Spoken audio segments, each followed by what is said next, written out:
अस्सलाम वालेकुम व्यूअर्स, मैं हूं समीना पाशा। उम्मीद है आप लोग खैरियत से होंगे। व्यूअर्स, कुछ आम खबरें और अपडेट्स लेकर इस व्लॉग में आपके सामने हाजिर हैं। जनाब, इंपॉर्टेंट खबरें हैं जी। आज सबसे पहले आपको बताएंगे कि एक और पार्टी का इंतखाबी निशान छीन लिया गया है और अब की बार बारी आई है टीएलपी की। इस पर भी बात करते हैं। इसके अलावा भारत में भी जनरेशन जी ने सर उठा लिया है और वहाँ पर मुजाहरे शुरू हो गए हैं। इन मुजाहरों के साथ क्या हुआ वो भी आपको बताते हैं। कश्मीर इलेक्शन पर मरियम औरंगज़ेब साहिबा निकली राजा बाज़ार मार्केट में और फिर वहाँ पर क्या उनका इस्तकबाल हुआ। इसके साथ साथ पेट्रोल अब दोबारा से ज़ाहिर है डेली बेसिस पे कहा जा रहा है कि बढ़ा करेगा, तो इस पर एक एग्रीमेंट भी तय पा गया है हुकूमत और पेट्रोलियम डीलर्स एसोसिएशन का। तो इसके ऊपर भी बात करते हैं। तो काफ़ी कुछ है इस व्लॉग में। आपसे रिक्वेस्ट है कि चैनल को सब्सक्राइब कर लें अगर अभी तक सब्सक्राइब नहीं किया। सबसे पहले बात कर लेते हैं जी इंडिया की, क्योंकि इंडिया में इस वक्त जनरेशन जी सर उठा चुकी है।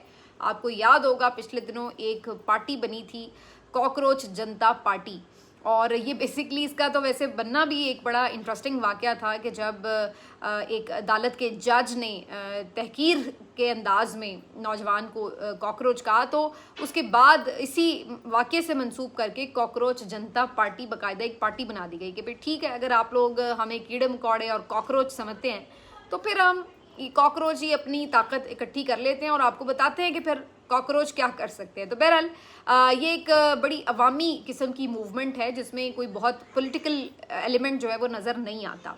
तो कॉकरोच जनता पार्टी में ज़्यादातर जो नौजवान हैं उन्हीं की आपको अक्सरियत नज़र आती है।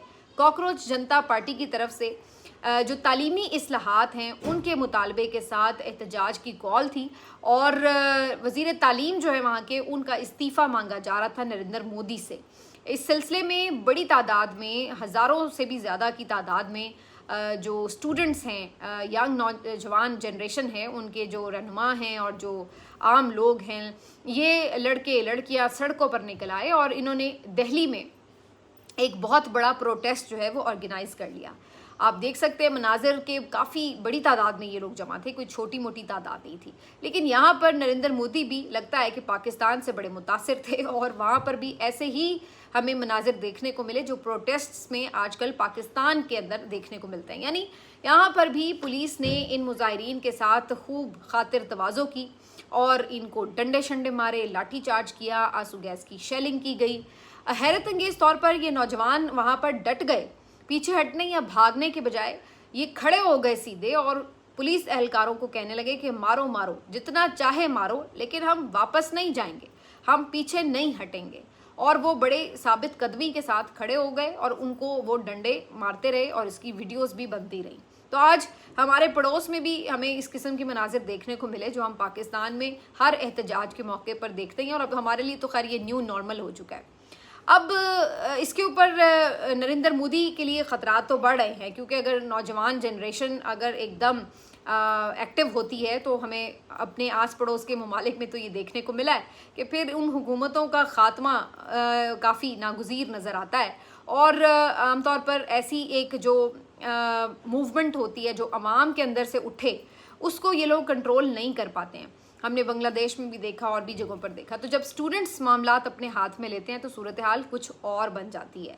अब यहाँ पर इंडिया में किस तरफ आगे मामलात जाते हैं वो देखना पड़ेगा, लेकिन जिस अंदाज से नौजवान यहाँ पर खड़े हुए और निकले हैं उससे तो ये तासुर मिल रहा है कि नरेंद्र मोदी के लिए सब अच्छा नहीं है। वैसे मैं ये सोच रही थी कि नरेंद्र मोदी अभी बहुत पीछे हैं वैसे इस मामले में पाकिस्तान से, क्योंकि यहाँ तो सिर्फ अभी डंडे शंडे चलाए गए हैं।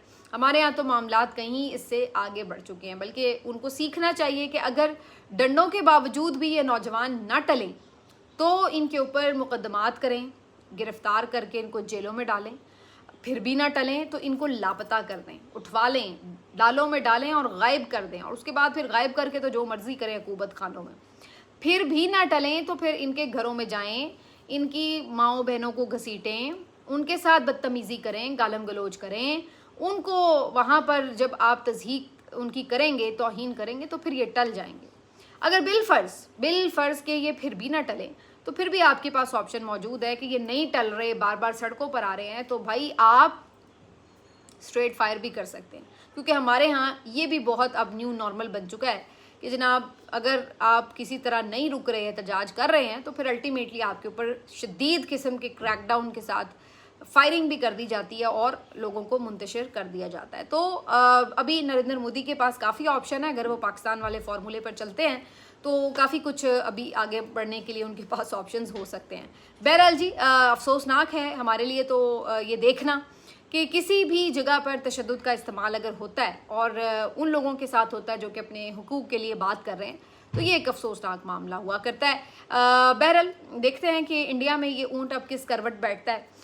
दूसरी तरफ पाकिस्तान की सूरत हाल ये है कि यहाँ पर जो हमारी हुक्मरान जमात है उसको भी अच्छी तरह पता है कि बाहर उसकी पब्लिसिटी क्या है, बाहर उसकी क्या इस वक्त वर्थ है और लोग कितनी मोहब्बत करते हैं उसके साथ। तो सूरत हाल ये है कि कल मैं देख रही थी एक वीडियो, मरियम औरंगज़ेब साहिबा राजा बाज़ार रावलपिंडी में इलेक्शन कैंपेन के सिलसिले में गई। अब वो इसलिए राजा बाज़ार गई क्योंकि आपको पता है कि जो महाजरीन की सीटें हैं वो पंजाब में उनकी ज़्यादा तादाद है और वहाँ पर वो जो यहाँ इनके हलके हैं उसमें कैंपेन के लिए गई। अब वो जब गई हैं तो एक वीडियो सामने आई है जो कि मेरा ख्याल है कि शायद दुरुस्त वीडियो हो, डब्ड ना हो, लेकिन चूँकि वो काफ़ी जो सीनियर रिपोर्टर्स हैं इस्लामाबाद के उन्होंने इसको अपनी पोस्ट्स पे शेयर किया, तो उससे मुझे अंदाज़ा हो रहा है कि ये तकरीबन दुरुस्त वीडियो है जिसमें देखा जा सकता है कि मरियम औरंगज़ेब साहिबा अपनी वालदा के हमरा जब बाज़ार में आके लोगों को कैंपेन के लिए कन्विंस करने चाहती हैं तो वहाँ पर लोग नारे लगा रहे हैं चोर चोर के। वहाँ पर लोग उनको भिकारी भिकारी कह रहे हैं, चोर चोर कह के उनका इस्तकबाल कर रहे हैं। तो इनको अच्छे से पता है कि इनकी क्या हैसियत है। यानी आप अंदाज़ा ये लगाएं कि इलेक्शन हो रहा है कश्मीर में और ये इधर पंजाब में और कभी मुख्तलिफ लाहौर के शहरों में लाहौर में और पिंडी में या किसी और जगह पे जाके वहाँ की जो महाजिर सीटें हैं उसके लिए जहाँ पे बहुत कम तादाद में जो हैं वोटर्स मौजूद है। बल्कि आज इसके ऊपर मैंने देखा कि वकास अहमद जो एक बड़े सीनियर रिपोर्टर हैं उनकी एक ख़बर छपी हुई है अखबार में, पूरा एक आर्टिकल है जिसमें वो बता रहे हैं कि बाज़ हल्के ऐसे हैं कि जहाँ पर सिर्फ चंद सौ ही वोटर्स जो हैं वो महाजरीन के मौजूद हैं और एक हल्का तो ऐसा भी है जिसके एक पोलिंग स्टेशन पर कोई शायद 3 ही वोटर्स रजिस्टर्ड हैं। तो यही वो एतराज़ है बुनियादी तौर पर एक्शन कमेटी का भी, जो वहाँ पे धरना दिए बैठे हैं कि भाई यहाँ पर इतने कम वोटर्स हैं और इनका वोट जो है वो उन वोटर्स के बराबर है जो वहाँ पर है, और फिर इतनी सारी आपने उन्हें नशिस्तें दे रखी हैं कि उसकी बुनियाद पर वो वहाँ पर हुकूमत साजी का बाकायदा फ़ैसला कर लेते हैं। 12 नशिस्तें हैं महाजरीन की, तो वो अगर आप ये 100-200 वोटर्स जो हैं उनको मैनेज कर लें तो वहाँ की वो पूरी की पूरी हुकूमत पलटा दें। तो उन्होंने कहा कि ये ज़्यादती है कि हमारे इलाके का मामला है, हमारे सूबे का फ़ैसला है, लेकिन उसकी जो सही आप कह लें कि चाबी है वो इधर आपने पंजाब में लोगों को पकड़ा दी और वो भी बहुत कम लोगों को। तो वो इसी के ख़िलाफ़ एहतजाज कर रहे हैं। अब PMLN जो है वो यहाँ पे जाके कन्विंस कर रही है लोगों को और कैंपेन कर रहे हैं। लेकिन अब सुना है कि आज उन्होंने उधर कश्मीर में भी जाना है बाप बेटी ने, और वहाँ पे जाके भी कोई जलसे वलसे से खिताब करना है। तो खैर नवाज शरीफ साहब ने तो क्या ही खिताब करना होता है, उनका तो बस एक ही रोना है कि मुझे क्यों निकाला, तो वही कैसेट हम दोबारा सुन लेंगे।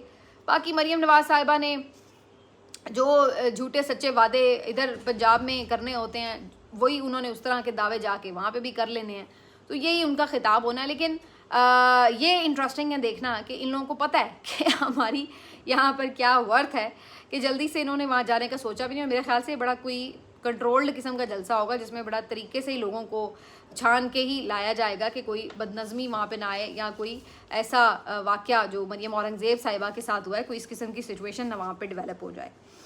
आगे ये क्यों हो रहा है इनके साथ, क्योंकि इनके हालात ऐसे हैं। अब आप देखिए ये पेट्रोल पंप वाला जो मामला है जिसके ऊपर हम देख रहे थे कि जी इन्होंने फ़ैसला किया कि डेली की बुनियाद पर किया जाएगा, तो उसके ऊपर जो है अब परवेज़ मलिक साहब की एक मीटिंग भी हुई है और उसमें उन्हें ये कन्विंस किया गया है कि जी हम इसको एक दफ़ा तय कर लेंगे और चंद दिन के लिए ज़ाहिर है वो रहेगा और मामूली रद्दोबदल जो है वो इस सिलसिले में यानी एवरेज एक तय कर ली जाएगी और मामूली रद्दोबदल रोज़ाना की बुनियाद पर हो जाएगा, और उससे वो अग्री भी कर गए हैं।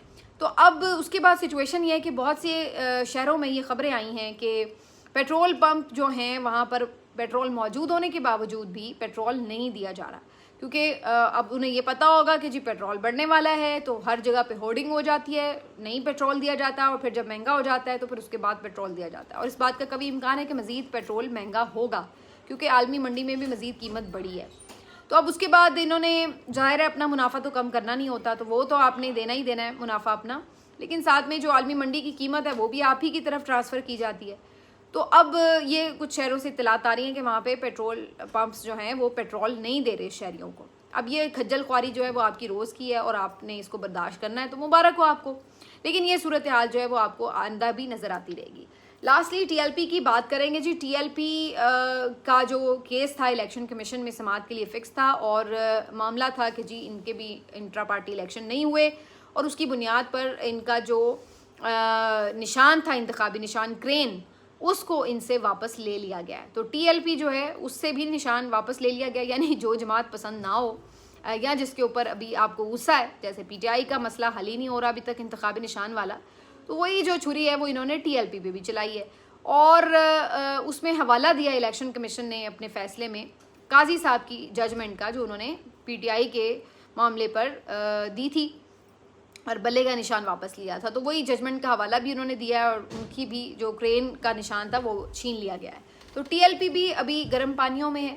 अभी तक उनके हवाले से कोई इतलात नहीं है कि वो जो रिजवी बरादरान हैं वो कहाँ हैं, ना ही ये कोई समझ में आ रहा है कि आगे इस पार्टी के ऊपर जो है वो क्या इनका प्लान है, इसको वाकई मुकम्मल तौर पर ख़त्म करना है। पिछले दिनों ने एक प्रोटेस्ट तो कर लिया था, फिर उसके बाद खबरें आई कि उनके ऊपर कुछ क्रैकडाउन हुआ है, कुछ गिरफ्तारियाँ हुई हैं, लेकिन स्टिल अभी भी कोई बहुत हौसला अफजा मामला जो है उनके हवाले से सामने नहीं आ रहे।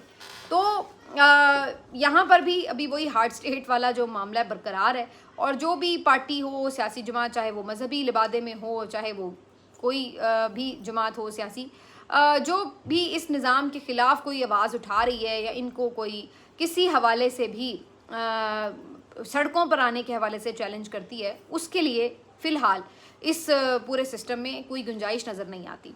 मौलाना फजल रहमान साहब जो हैं उन्होंने ये ज़रूर किया है कि वो तुंदो तेज़ बयानात दे रहे हैं, लेकिन अभी तक वो उस तरीके से बहुत कोई एहतजाज लेकर, लॉन्ग मार्च लेकर सड़क पर नज़र नहीं आ रहे। तो देखना ये है कि वो अपनी एक जो रिस्ट्रिक्टेड फील्ड है उसी में रह के अपना खेल जारी रखेंगे या फिर वो भी सड़कों पर आएंगे, और अगर वो आएंगे तो फिर उस वक्त हुकूमत का रवैया क्या होगा।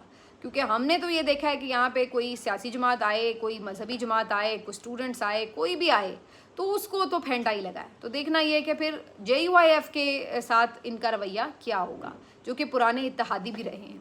मिलते हैं आपसे अगले वीलॉग में, अपना ख्याल रखिए, अल्लाह हाफिज़।